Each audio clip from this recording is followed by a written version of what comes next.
In today's video, I'm going to teach you how to create the popular orange and teal effect in Darktable.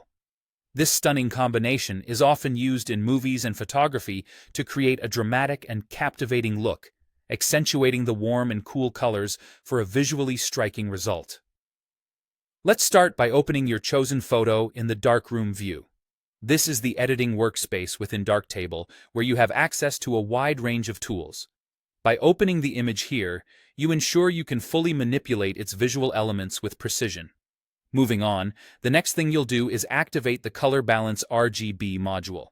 If you're not familiar with this module, it's a powerful feature in Darktable that allows for detailed color adjustments essential for achieving the look we're after.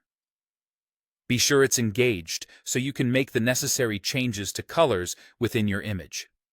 Once you have the Color Balance RGB module activated, direct your attention to the shadows.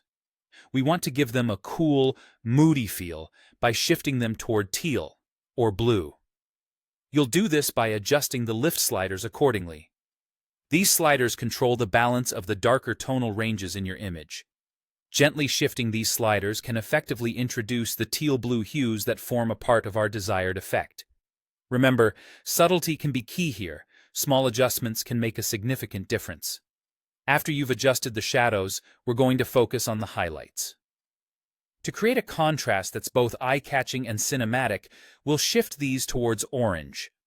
This warmth will make the brighter areas of your photo pop. Adjust the gain sliders in the Color Balance RGB module to bring out these orange hues. This adjustment helps create the iconic orange and teal contrast by elevating the highlights and providing a warm glow against the cooler shadows. Once you have the shadows and highlights dialed in, it's important to fine-tune both the midtones and saturation to polish your image. Midtones are the elements that bring balance and depth, and adjusting them can help achieve a natural yet dynamic look. Focus on small tweaks to ensure the colors blend seamlessly across the image. As for saturation, this will allow you to control how vibrant the colors appear. Increasing it can enhance the effect, but make sure not to overdo it to maintain a balanced and realistic look. And there you have it. That's how you give your photos the cinematic orange and teal effect using Darktable. With these adjustments, your images can achieve the highly sought-after cinematic style, perfect for storytelling or simply adding a dramatic flair to your work. Thank you for following along, and I hope you find this technique both fun and rewarding in your editing efforts.